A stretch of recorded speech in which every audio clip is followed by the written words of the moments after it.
Renungan pagi pulang ke rumah oleh Ellen G. White, 4 April 2020. Mari kita berdoa. Bapa kami yang di sorga, Allah pencipta langit dan bumi, laut dan segala isinya, Allah yang maha besar, maha kuasa, sumber segalanya, yang kami sembah selalu melalui anak-Mu yang tunggal, Yesus Kristus. Terpujilah Yesus Kristus, anak Allah yang maha tinggi, pokok anggur yang benar bagi kami. Pada pagi hari ini kami bersyukur boleh bangun dan berbakti dan sebagaimana membaca firman-Mu. Kiranya Roh-Mu ya Yesus menolong kami agar mengerti dan menghidupkannya. Beserta kami sepanjang perbaktian ini, kehendak-Mu yang jadi, karena kami berdoa hanya melalui Yesus Kristus, anak Allah yang tunggal, yang adalah Tuhan dan Juru Selamat kami. Amin. Renungan hari ini berjudul Dasar Kemenangan. Ayat inti terdapat dalam 1 Korintus 15 ayat 57. Tetapi syukur kepada Allah yang telah memberikan kepada kita kemenangan oleh Yesus Kristus Tuhan kita. Bagi mereka yang percaya, Kristus menjadi dasar yang pasti. Inilah orang-orang yang jatuh di atas batu dan hancur. Penyerahan kepada Kristus dan iman kepadanya dikemukakan di sini. Jatuh di atas batu dan hancur artinya meninggalkan sifat membenarkan diri kita sendiri dan pergi kepada Kristus dengan kerendahan hati seorang anak. Bertobat dari pelanggaran kita dan percaya akan kasih-Nya yang mengampuni. Dan demikian juga oleh iman dan penurutan kita mendirikan di atas Kristus sebagai dasar kita. Di atas batu yang hidup ini, baik Yahudi maupun bukan Yahudi dapat membangun. Inilah satu-satunya dasar yang di atasnya kita dapat membangun dengan aman. Batu itu cukup lebar untuk semua orang dan cukup kuat untuk menahan berat dan beban segenap dunia. Dan oleh hubungan dengan Kristus, semua orang yang membangun di atas dasar ini menjadi batu-batu yang hidup. Banyak orang dipahat, digosok, dan diperindah dengan usaha mereka sendiri, tetapi mereka tidak dapat menjadi batu-batu yang hidup karena mereka tidak dihubungkan dengan Kristus. Tanpa hubungan ini, tidak seorang pun dapat diselamatkan. Tanpa hidup Kristus di dalam kita, kita tidak dapat menahan topan penggodaan. Keamanan kita yang abadi bergantung pada cara membangun dasar yang teguh. Banyak orang dewasa ini membangun di atas dasar yang belum diuji. Bila hujan turun dan topan mengamuk dan air bah naik, rumah mereka akan rubuh sebab tidak didirikan di atas batu yang kekal, batu penjuru utama, Yesus Kristus. Bagi mereka yang tersandung oleh sebab tak menurut firman Allah, Kristus menjadi batu sandungan atau bukit kegelincuhan. Tetapi batu yang dibuangkan oleh tukang-tukang rumah ialah sudah menjadi batu penjuru. Sebagaimana halnya dengan batu yang ditolak, Kristus dalam tugasnya di dunia ini telah diremehkan dan dicerca. Ia dihina dan dihindari orang, seorang yang penuh kesengsaraan dan yang biasa menderita kesakitan. Ia sangat dihina, dan bagi kita pun dia tidak masuk hitungan. Yesaya 53 ayat 3. Tetapi saatnya sudah dekat bila ia akan dipermuliakan. Oleh kebangkitan dari antara orang mati, ia akan dinyatakan anak Allah dengan kuasa. Roma 1 ayat 4. Pada kedatangannya yang kedua kalinya, ia akan dinyatakan sebagai Tuhan surga dan bumi.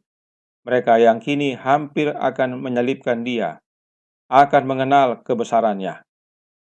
Di hadapan semesta alam, batu yang ditolak akan menjadi batu penjuru utama. Demikianlah halnya dengan keadaan pada masa kesudahan yang besar itu, bila hukuman akan menimpa ke atas orang-orang yang menolak kemurahan Allah.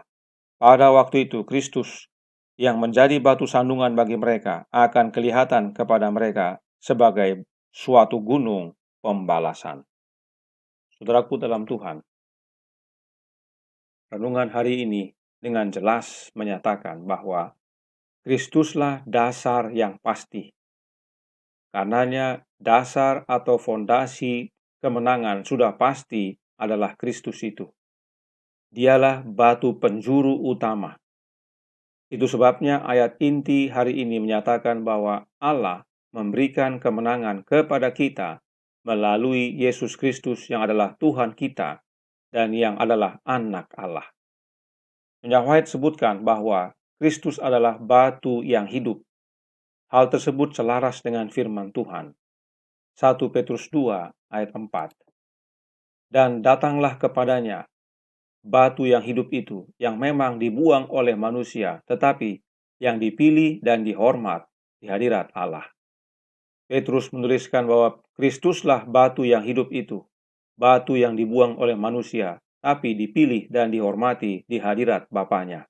Karena itu datanglah kepada Kristus, agar kita juga menjadi batu yang hidup, dibangun di atas Kristus. Ayat selanjutnya Petrus berkata dalam 1 Petrus 2 ayat 5, dan biarlah kamu juga dipergunakan sebagai batu hidup untuk pembangunan suatu rumah rohani, bagi suatu imamat kudus untuk mempersembahkan persembahan rohani yang karena Yesus Kristus berkenan kepada Allah. Bila kita datang kepada Kristus, batu yang hidup, maka kita menjadi batu yang hidup yang dapat digunakan untuk pembangunan rumah rohani. Renungan hari ini menyatakan dalam Pulang ke Rumah, halaman 107 paragraf 2. Dan oleh hubungan dengan Kristus, semua orang yang membangun di atas dasar ini menjadi batu-batu yang hidup. Mau menjadi batu yang hidup bagi pembangunan rumah kudus Allah, rumah rohani, pastikan terhubung dengan Kristus. Di luar Kristus kita menjadi batu mati, karena Yesus sendiri berkata, sebab di luar aku kamu tidak dapat berbuat apa-apa. Menjadi kering, kemudian dikumpulkan orang dan dicampakkan ke dalam api, lalu dibakar. Apa artinya? Di luar Kristus kita binasa. Di dalam Kristus, terhubung dengan Kristus, kita hidup. Roh Nubuat menjelaskan hubungan dengan batu yang hidup yang memberi hidup ini. Khotbah di atas bukit, halaman 167, paragraf 2. Kristus, fondasi yang benar, adalah batu yang hidup. Kehidupannya diberikan kepada segala yang dibangun di atasnya. Kamu juga dipergunakan sebagai batu hidup untuk pembangunan suatu rumah rohani. Di dalam dia tumbuh seluruh bangunan, rapi tersusun menjadi bait Allah yang kudus di dalam Tuhan. 1 Petrus 2 ayat 5 dan Efesus 2 ayat 21. Batu-batu itu menjadi satu dengan fondasi, karena kehidupan yang biasa tinggal di dalam semua. Bangunan itu tidak dapat dirobohkan angin topan. Inilah penjelasan mengapa jika kita terhubung dengan Kristus, kita menjadi batu yang hidup. Sebab Kristus adalah batu yang hidup dan saat kita bersatu dengan Kristus, yaitu dibangun di atasnya, maka hidupnya diberikan kepada kita. Kita yang tadinya batu mati menjadi batu hidup. Batu-batu itu yaitu kita menjadi satu dengan fondasi yaitu Kristus. Dan sebagaimana renungan hari ini menyatakan bahwa Kristus adalah satu-satunya yang di atasnya kita dapat membangun dengan aman. Jika disebut satu-satunya, maka tidak ada fondasi lain. Tidak ada batu hidup yang lain, hanya Kristus. Karenanya, di atas Kristuslah kita dibangun, karena hanya melalui Dialah kita menerima hidup. Bagaimana terhubung dengan batu yang adalah Kristus ini? Testimonies for the Church volume 3, halaman 521, paragraf 2, berkata, Anda perlu memiliki minat yang lebih khusus untuk kemanusiaan, dan dengan melakukan itu Anda akan membawa jiwa Anda ke dalam hubungan yang lebih dekat dengan Kristus, dan akan diilhami oleh Roh-Nya, dan akan bersatu dengannya, dengan keteguhan yang begitu kuat sehingga tidak ada yang dapat memisahkan Anda dari kasih-Nya. Kita terhubung dengan Kristus oleh Roh-Nya. Itulah yang menyatukan kita dengan Dia. Ada hubungan antara terhubung dengan Kristus dan Roh Kristus. Dalam tulisan lainnya, Nyonya White menyatakan, Kemenangan Akhir, halaman 532, paragraf 1. Setan mengumpulkan segenap kekuatannya dan mengerahkan seluruh tenaganya ke medan pertempuran. Mengapa ia tidak menemui perlawanan yang besar? Mengapa bala tentara Kristus begitu mengantuk dan acuh tak acuh? Itu oleh karena mereka mempunyai sedikit hubungan yang sesungguhnya dengan Kristus. Oleh karena mereka kekurangan Roh-Nya. Roh-Nya siapa? rohnya Kristus. Jelas bahwa untuk mempunyai hubungan yang erat dengan Kristus, kita harus memiliki rohnya, roh Kristus. Mereka yang memiliki kurang akan roh Kristus ini menjadi lemah, tidak bisa melawan setan. Karena memang di luar Kristus kita tidak dapat berbuat apa-apa. Bisa lihat pentingnya memiliki roh Kristus ini. Ingat kembali kutipan berikut agar kita memahami dengan lebih jelas. Testimonies for the Church, volume 5, halaman 344, paragraf 2. Jika luka dan hinaan ditanggung dengan lemah lembut, jika kata-kata yang menghina ditanggapi dengan jawaban yang lembut, dan tindakan yang menindas dengan kebaikan, ini adalah bukti bahwa roh Kristus berdiam di dalam hati, bahwa getah dari pokok anggur yang hidup mengalir ke cabang-cabang. Kita berada di sekolah Kristus dalam kehidupan ini, di mana kita harus belajar untuk menjadi lemah lembut dan rendah hati. Perhatikan, roh Kristus disamakan dengan getah dari pokok anggur. Yesus adalah pokok anggur dan kita adalah ranting-rantingnya. Ranting bisa hidup bukan hanya karena terhubung dengan pokok anggur, tetapi juga menerima getah yang adalah sumber hidup bagi ranting. Jika ranting tidak terima getah atau terputus dari pokok anggur, ranting mati. Itulah pentingnya ranting terhubung dengan pokok anggur.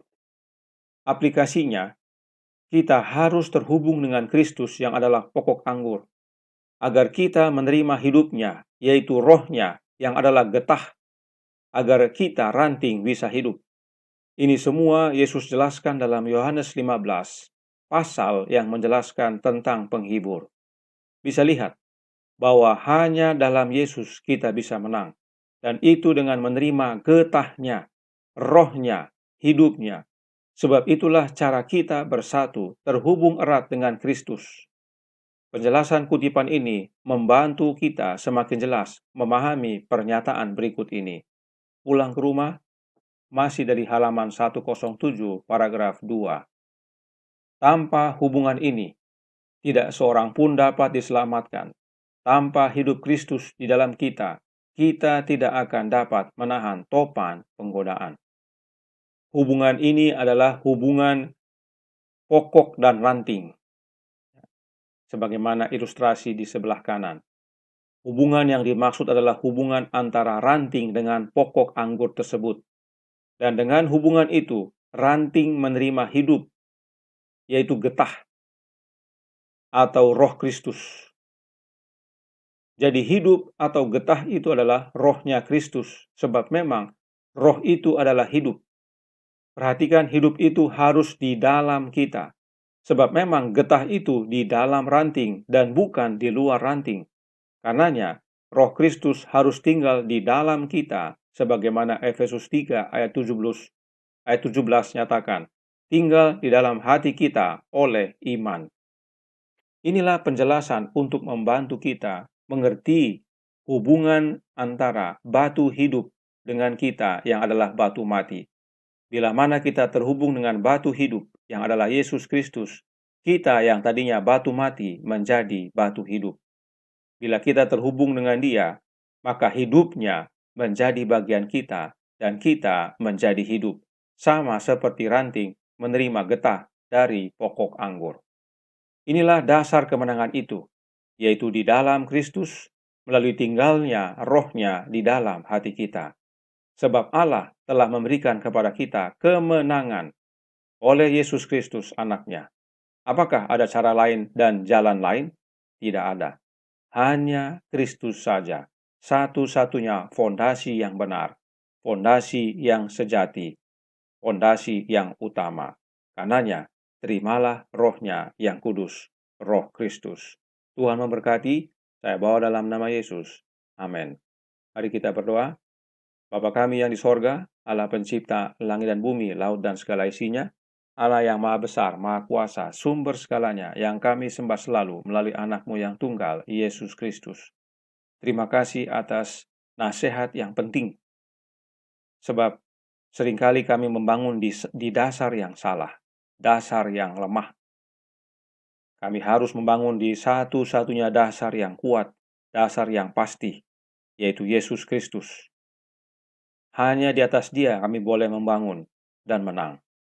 Dan itu dengan cara terhubung dengan Dia melalui Roh-Nya yang adalah getah, yang adalah hidupnya. Tuhan tolong kami agar selalu terhubung dengan anak-Mu, dengan mencurahkan roh anak-Nya dalam hati kami. Dan biarlah kami selalu memintanya setiap saat, setiap hari. Beserta kami sepanjang hari ini, kehendak-Mu yang jadi, ampunkan kami akan dosa dan salah, karena kami berdoa hanya melalui Yesus Kristus yang adalah Tuhan dan Juru Selamat kami. Amin.